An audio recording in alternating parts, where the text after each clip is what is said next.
Adolescentes brasileiras vencem projeto social e lançam livros em português em Massachusetts. No Havaí, brasileiros estão em alerta para aumento de casos de dengue. Consulado dos Estados Unidos em Porto Alegre, no Rio Grande do Sul, reabriu hoje após cheias históricas na região. Lutador brasileiro de 14 anos derrota adversário mais velho e leva cinturão de campeão nos Estados Unidos. E você vai conhecer os 8 brasileiros chamados para fazer parte do júri do Oscar. Para a próxima edição, pessoas de 57 nacionalidades farão parte da premiação.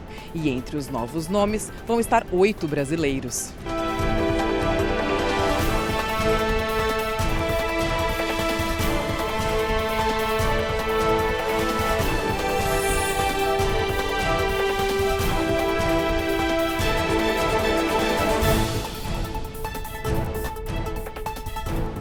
Olá, muito boa noite. Boa noite. 2 adolescentes brasileiras lançaram livros em Massachusetts. Elas foram finalistas de um projeto social que incentiva o desenvolvimento da língua portuguesa entre os membros da nossa comunidade local. Esse programa, criado pela LIB, a Biblioteca de Literatura Brasileira, teve apoio e incentivo do Consulado Geral do Brasil em Boston. A Giovanna Locatelli mostra pra gente que o lançamento das publicações teve até tarde de autógrafos. Para mim é uma satisfação gigante. Ana Luísa é uma criança muito inteligente. Muito orgulhosa de Thaís. Thaís é uma menina muito boa, muito estudiosa e eu estou muito feliz. Foi com essas palavras que Rayane e Cristiane definiram seus sentimentos nesse dia especial.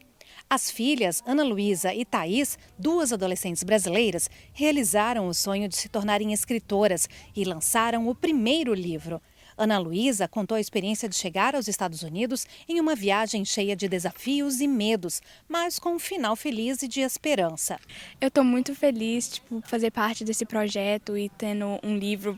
Eu estou muito, como assim? Eu tenho um livro, eu estou muito, muito, muito feliz de ter um livro para mim. Já a Thaís escreveu sobre a mudança do Brasil para os Estados Unidos e a experiência de viver em um país diferente. Eu estou muito feliz e orgulhosa de mim mesma.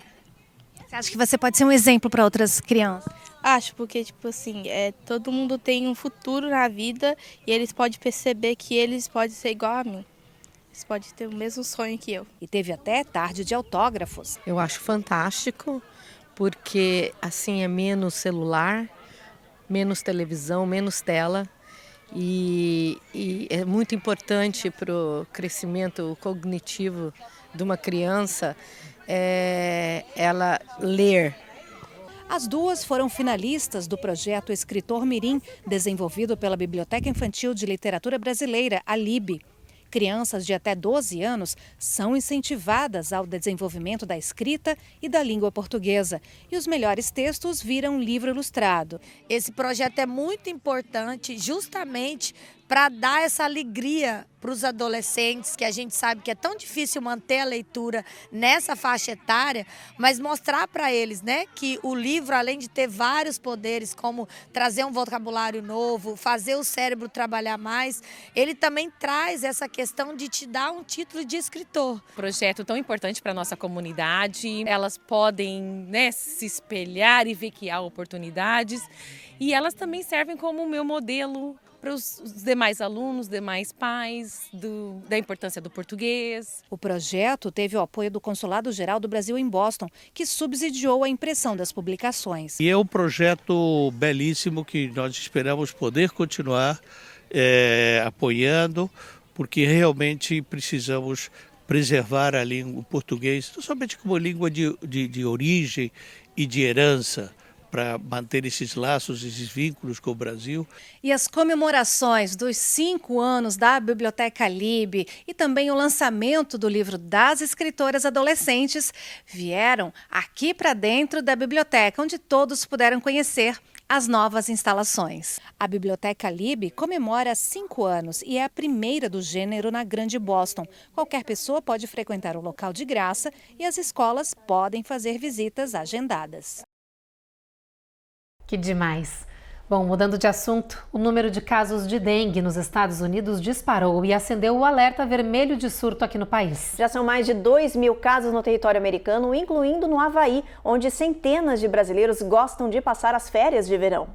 Autoridades anunciaram que a dengue chegou às ilhas de Oahu e Maui, no Havaí. Pelo menos 5 pessoas estão contaminadas nos locais. A preocupação é que o vírus se espalhe nessas regiões que têm clima tropical e ambiente ideal para a proliferação do mosquito com o vírus.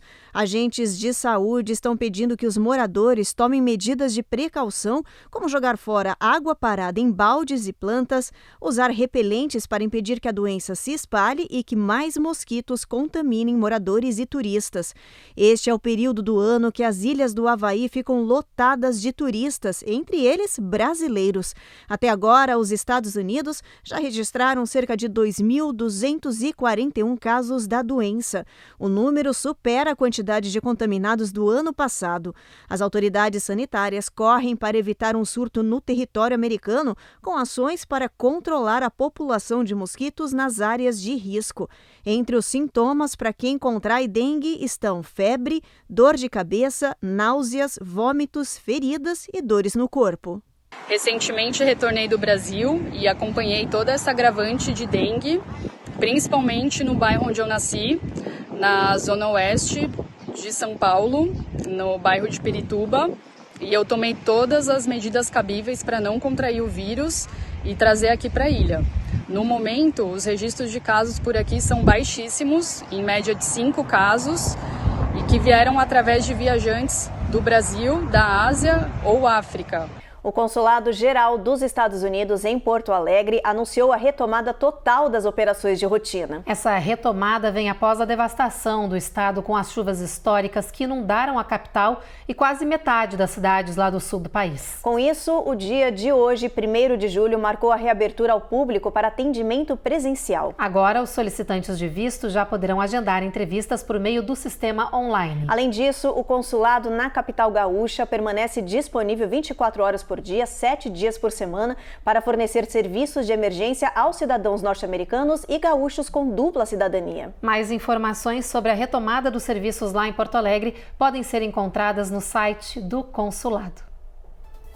Depois do intervalo, fugitivos da justiça brasileira são presos após deportação dos Estados Unidos. E Suprema Corte norte-americana toma decisão sobre direito à imunidade ao ex-presidente Donald Trump.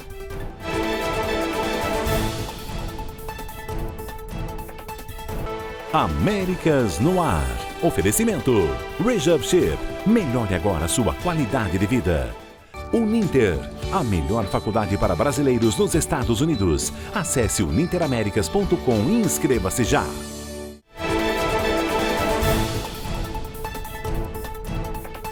Dois fugitivos da justiça brasileira foram presos no Aeroporto Internacional de Confins, em Minas Gerais. Eles foram deportados de avião dos Estados Unidos neste final de semana, junto com uma leva de indocumentados latinos. Com a nova regra de imigração anunciada pelo governo Biden, que restringe os pedidos de asilo no território americano, algumas nacionalidades ficaram mais fáceis e outras mais difíceis para deportação. O Departamento Norte-Americano de Segurança Interna informou que milhares de indocumentados já foram enviados de volta aos seus países de origem depois que a nova ordem de imigração do presidente Joe Biden entrou em vigor em 4 de junho. A nova medida restringe os pedidos de asilo para todas as pessoas que cruzam a fronteira sul de forma irregular e acelera os processos de deportação, dando aos agentes mais autonomia para expulsar estrangeiros que não têm base legal para permanecer nos Estados Unidos. Com isso, algumas nacionalidades ficaram mais propensas do que outras a serem deportadas de forma rápida ou para serem liberadas para entrarem nos Estados Unidos. Imigrantes de países orientais, por exemplo, serão autorizados a entrar no território norte-americano enquanto aguardam o processo de imigração. Apenas imigrantes de 6 países de risco para terrorismo serão encaminhados para o ICE para serem investigados e deportados. São eles Geórgia, Moldávia, Quirguistão, Rússia, Tajiquistão e Uzbequistão. Já com os indocumentados do hemisfério ocidental, o ICE tem sinal verde para avaliar cada caso em virtude dos acordos migratórios já existentes e das boas relações diplomáticas. Em média, famílias ou solteiros de qualquer lugar do Caribe, América do Sul ou América Central vão poder entrar nos Estados Unidos para aguardar o processo de imigração, com exceção de cidadãos de Cuba, El Salvador, Guatemala, Haiti, México, Honduras, Nicarágua e Venezuela. Essas nacionalidades integram um programa chamado Liberdade Condicional. Isso significa que eles podem solicitar asilo de seus países de origem, mas se forem pegos cruzando a fronteira sul ilegalmente, poderão ser barrados e deportados de forma acelerada. Desde o início do ano até maio, o ICE realizou 679 voos de deportação para diferentes países. Mais de 80% foram latinos. Só para se ter uma ideia, foram 46 voos para a Colômbia, 42 para o Equador, 12 para o Peru e 6 para o Brasil. Até agora, 453 brasileiros foram expulsos dos Estados Unidos. Neste final de semana, o Departamento de Imigração enviou o último desses voos com deportados brasileiros. A preocupação são pessoas que vêm para cá com o intuito de vir para fazer baderna, para não... Porque quem vem para trabalhar, para tipo assim, fazer aqui como uma morada, eu acredito que não tem essa preocupação. Essa preocupação maior é para quem vem para fazer baderna, e isso é em qualquer lugar do mundo. É desse jeito, e os próprios imigrantes que estragam isso. Eles estão vindo atrás do sonho, né? E é um risco que eles correm de vir para cá sem ter um documento, sem ter uma situação legal para poder estar vivendo aqui no país. A gente não consegue julgar, porque assim, é o desejo que eles têm de uma melhoria da vida para a família deles, né? Uma condição de vida, e eles vêm atrás. A gente mora aqui nesse pedaço aqui e tem muitos brasileiros por aqui, e eu não tive notícia nem nada da polícia indo atrás de indocumentados, essa coisa toda. Mas eu sei que eles estão aí, eles estão observando, né? É só não andar na linha que, né, eles vão pegar, né? A Suprema Corte dos Estados Unidos julgou nesta segunda-feira a tentativa de Donald Trump de se proteger de acusações criminais federais envolvendo seus esforços para reverter a derrota nas eleições passadas. E nessa importante decisão, os juízes rejeitaram a concessão de imunidade total para o ex-presidente Donald Trump. Isso significa que o republicano não terá imunidade presidencial automática nos casos que está enfrentando na justiça, mas ele terá direito de solicitá-la e caberá ao juiz do caso conceder ou não. Com essa decisão histórica, por 6 votos contra 3, a Suprema Corte disse pela primeira vez que os ex-presidentes têm imunidade absoluta pelas acusações de seus atos oficiais, mas nenhuma imunidade por atos considerados não oficiais. Assim, para a Corte, uma pessoa não pode ter imunidade total só por ser um presidente. Um dos juízes chegou a argumentar que, se fosse o caso, um presidente teria direito de matar uma pessoa só por estar nesse cargo e não sofrer consequências por isso, o que seria absurdo. Mudando de assunto, Israel libertou nesta segunda-feira 55 palestinos que foram detidos durante a guerra lá na faixa de Gaza. Entre eles, o diretor de um hospital que é acusado de servir como base para o Hamas. Hoje, as tropas israelenses destruíram mais um túnel dos terroristas e realizaram ataques contra prédios usados pelo Hamas. O governo de Jerusalém disse que está perto de destruir a capacidade total militar do grupo. Matias Brotero tem mais informações direto de Tel Aviv. As forças de defesa de Israel publicaram um vídeo de um túnel de 1 quilômetro na região central da faixa de Gaza, utilizado pelos terroristas do Hamas. O primeiro-ministro Benjamin Netanyahu anunciou que as operações avançam para o final da fase de eliminação da organização terrorista. 20 foguetes lançados contra Israel foram interceptados. O grupo Jihad Islâmica, aliado do Hamas, reivindicou o ataque. Os disparos vieram da cidade de Han Yunis, no sul da faixa de Gaza. Após a ofensiva, um porta-voz do Exército de Israel publicou um comunicado em árabe pedindo que moradores da região se dirijam às zonas humanitárias. Cerca de 50 pessoas que haviam sido capturadas pelas forças de defesa de Israel foram soltas. Um dos libertados é o diretor do maior hospital da faixa de Gaza. Os militares suspeitam que a instituição tenha servido como centro de comando do Hamas. No norte de Israel, as forças de defesa abateram ao menos 7 foguetes vindos do Líbano.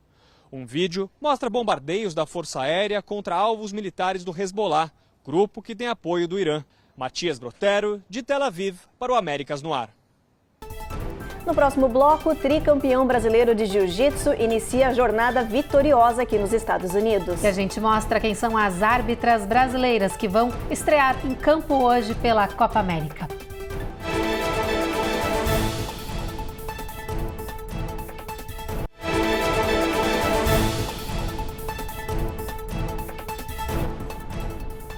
O Aeroporto Internacional de Miami anunciou uma medida que vai agradar muitos viajantes. É a criação de alas para que os turistas possam cochilar antes ou durante as escalas das viagens. A Cone Rocha explica essa novidade para a gente.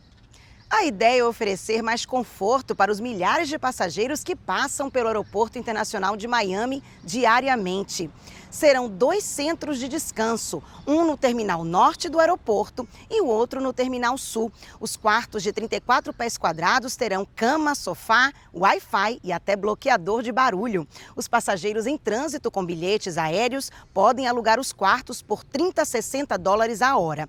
Os centros serão administrados pela empresa Wait and Rest e foi aprovado pelo condado de Miami-Dade este mês. O contrato será de até 10 anos e deve gerar uma receita de $10 milhões para o condado. Esses quartos de dormir já existem em outros aeroportos americanos. Agora será a vez de Miami oferecer esse serviço.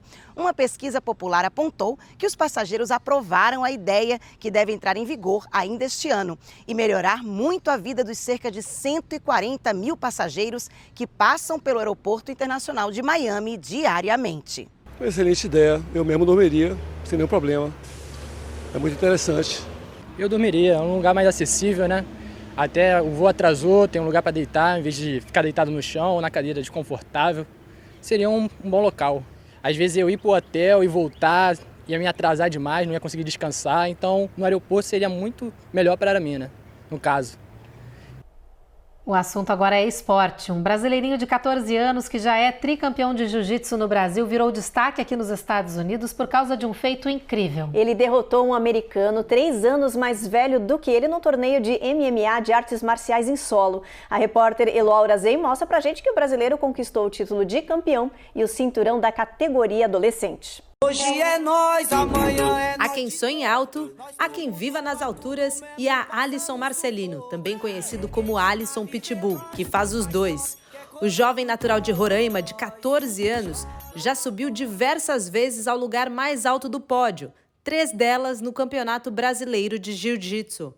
Agora quer repetir a façanha em terras estrangeiras. Recém-chegado aos Estados Unidos, onde vai lutar pela medalha de ouro inédita no Pan Kids, disputado no final do mês, Alisson quer aproveitar ao máximo seu tempo em solo americano para participar de outras competições locais. Ele já ganhou a disputa organizada pela Associação Norte-Americana de Grappling, derrotando um oponente americano 3 anos mais velho. A façanha, que ganhou os jornais, não surpreende o seu primeiro professor de jiu-jitsu, que acompanhou de perto a evolução do garoto e de sua família. Sempre foi um menino duro, né? Sempre competiu, cara que nunca... Eu falei, bora competir, filho. Ele bora. Ele sempre estava nas competições e aí hoje está aí, colhendo os frutos e logo, logo aí vai ser... Anote esse nome, esse moleque vai longe. Mesmo distante da faixa preta, o grau mais elevado do jiu-jitsu, Alisson mostra que, com sua faixa verde, já é capaz de inspirar outros jovens mundo afora. Ele, que se tornou atleta graças a um projeto social no norte do Brasil, pode ser o primeiro de muitos a cruzar fronteiras e ter reconhecimento por onde passa. O que eu digo é que para nunca desistir, se você tem um sonho, corra atrás dele, faz igual o Alisson. Se abdicou de muitas coisas, né? Foi para morar em outro estado para poder estar com uma equipe mais forte, onde trazia um treino mais duro para ele, onde tinha volume de treino, né? Que é a equipe Melo Galvão, os caras são uns monstros lá. Então, assim, eu fico feliz e digo para todos, não desistir do seu sonho, né? Que tá aí, ó, um garoto aqui do norte de Roraima, né? Aqui do norte, aqui de Roraima, tá aí agora morando na gringa. E, se Deus quiser, trazendo muita felicidade aqui pra gente, como já vem trazendo há muitos anos, né? Pela primeira vez, a arbitragem de um jogo da Copa América vai fazer história. Será 100% feminino. Isso vai acontecer hoje na partida de Bolívia e Panamá. Entre as árbitras estão 2 brasileiras. A paranaense Edna Alves vai apitar o jogo com assistência da brasileira Neuza Beck e da colombiana Mari Blanco. A participação do trio na arbitragem da Copa América está sendo considerada um pioneirismo que pode abrir as portas para outras competições internacionais masculinas. Só lembrando que as brasileiras vão arbitrar o jogo da Bolívia contra o Panamá, que vai acontecer hoje em Orlando, na Flórida, às 9 da noite. E a gente lembra também que amanhã é a vez do Brasil entrar em campo contra a Colômbia. A partida, que vai ser boa, vai acontecer em Santa Clara, na Califórnia, às 6 da tarde, horário local. Agora tem um rápido intervalo e na volta a gente fala sobre os brasileiros que foram convidados para integrar o comitê do Oscar. E tem os detalhes do furacão Barry, que tocou o solo de Ilha Caribenha com ventos extremamente perigosos.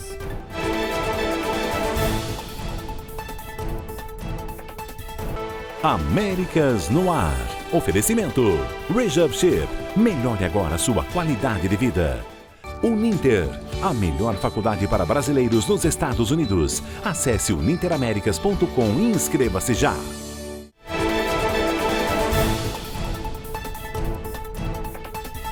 O furacão Beryl está atingindo o Caribe com uma tempestade que ameaça a vida e ventos violentos, além de inundações graves. Esse é o primeiro furacão dessa temporada e é considerado inédito por ser o primeiro a atingir categoria 4 nessa região ainda no mês de junho. No começo da tarde, o furacão Beryl tocou o solo em Barbados com ventos devastadores. A tempestade de categoria 4 deixou os moradores assustados. I'm not taking any chances with it. Este residente de Barbados já está em um dos 33 abrigos públicos anti-furacão disponibilizados à população. Richard diz que está assustado com a força da tempestade e que ficará aqui em segurança até que as autoridades digam que é seguro voltar para casa. Very dangerous, but it's not just from the wind perspective. We're expecting a very dangerous, life-threatening storm surge. O diretor da Administração Nacional Oceânica e Atmosférica, Michael Brennan, alerta que essa é uma tempestade extremamente perigosa e de risco à vida. Beryl ganhou força no final de semana, colocando em risco muitas ilhas caribenhas. Com ventos de mais de 180 km por hora, o furacão deve seguir o trajeto até perder força ao chegar ao Golfo do México. Até lá, é preciso atenção total. Quem está na rota do primeiro furacão dessa temporada se prepara como pode para se proteger. Os abrigos já estão lotados, os mercados sendo esvaziados e os aeroportos fechados. E enquanto Beryl se move com força, uma outra formação já começou a se desenvolver logo atrás dele no Oceano Atlântico, com 30% de chance de virar um ciclone tropical nas próximas 48 horas. Hora da previsão do tempo, vamos dar uma olhadinha no nosso mapa, ver como é que vai estar a previsão amanhã em boa parte do país. Olha, em Boston a gente tem sol forte, máxima de 78, esse sol continua brilhando em Nova York, máxima de 83, Norfolk a gente já tem tempo encoberto, mas em Charlotte e Atlanta o sol continua brilhando forte nessa região. Já na Flórida a gente tem tempestade em toda essa área com máxima de 98, sol encoberto entre nuvens, mas tem tempestade de chuva ao longo do dia em New Orleans com máxima de 96. Houston a máxima não passa de 99, Evelyn. Fica bastante calor também em Brownsville, em San Antônio e El Paso, bastante sol nessa faixa com 102 na região de El Paso, na fronteira. Em Albuquerque a gente vai ter pancada de chuva com trovoada ao longo do dia. Em Phoenix o tempo um pouco mais estável, com um pouco também de nuvem entre o sol, mas a máxima fica em 110. Bastante quente também na Califórnia, Los Angeles máxima de 86 e São Francisco máxima de 76, sol brilhando bastante nessa região. 8 brasileiros vão integrar o corpo de jurados do Oscar, que premia o cinema mundial em diferentes categorias, incluindo melhor produção, ator e diretor. Esses são apenas algumas das mudanças anunciadas pela Academia de Artes e Ciências Cinematográficas de Hollywood. Em 2025, o evento vai ter data e horário diferente para garantir público. A reportagem é da Carolina Camargo. Para o próximo ano, o tapete vermelho do Oscar promete ter muito mais diversidade, não apenas pelas produções internacionais, mas pela participação de novos jurados estrangeiros. 487 profissionais foram anunciados para integrar a Academia de Artes e Ciências Cinematográficas em 2024, em resposta às críticas de falta de inclusão. Para a próxima edição, pessoas de 57 nacionalidades farão parte da premiação. E entre os novos nomes vão estar 8 brasileiros. Plínio Profeta é um dos nomes de peso escolhidos a dedo para fazer parte do time de Hollywood. Ele é músico, compositor e produtor musical, com trilhas sonoras em filmes e séries nacionais. Quando eu entrei no e-mail, que eu entendi que era o convite da academia, que foi uma grande honra, né, para mim, assim, muito legal. Eu sempre fui muito fã de cinema e daqueles que para receber os amigos para ver o Oscar e torce, faz bolão, assim, eu tenho uma história de curtir mesmo essa festa. E aí eu fiquei super feliz. Além de Plínio, a Academia de Cinema de Hollywood também convidou Maeve Jenkins, Juliana Rojas, José Jofili, Jorge Bodansky, Carlos II, Renata de Almeida Magalhães e Tatiana Leite. Esta não é a primeira vez que brasileiros são chamados para integrar o Oscar. Cerca de 50 nomes do nosso país já são membros fixos da Academia Americana, como Wagner Moura, por exemplo. Eu estou animado, porque eu acho importante para a gente, para o cinema brasileiro, estar ali, né? Acho bem legal. A nossa cultura, né, na verdade, é como se fosse uma das coisas mais potentes que a gente tem, né? Em termos de propaganda do país. A academia tem hoje quase 11 mil membros. Para o Oscar do próximo ano, cerca de 10 mil jurados vão ajudar a definir os vencedores das 24 categorias da premiação. A data e o horário da cerimônia já foram anunciados. Ela vai acontecer no dia 2 de março, às 7 da noite, no Dolby Theatre, em Hollywood. Lembrando que o prazo para a inscrição geral é até 14 de novembro e a lista de filmes pré-selecionados será anunciada em dezembro. Jornal Américas no Ar termina agora. Vem aí mais um episódio de A Rainha da Pérsia e a gente se encontra de novo amanhã. Uma boa noite. Boa noite.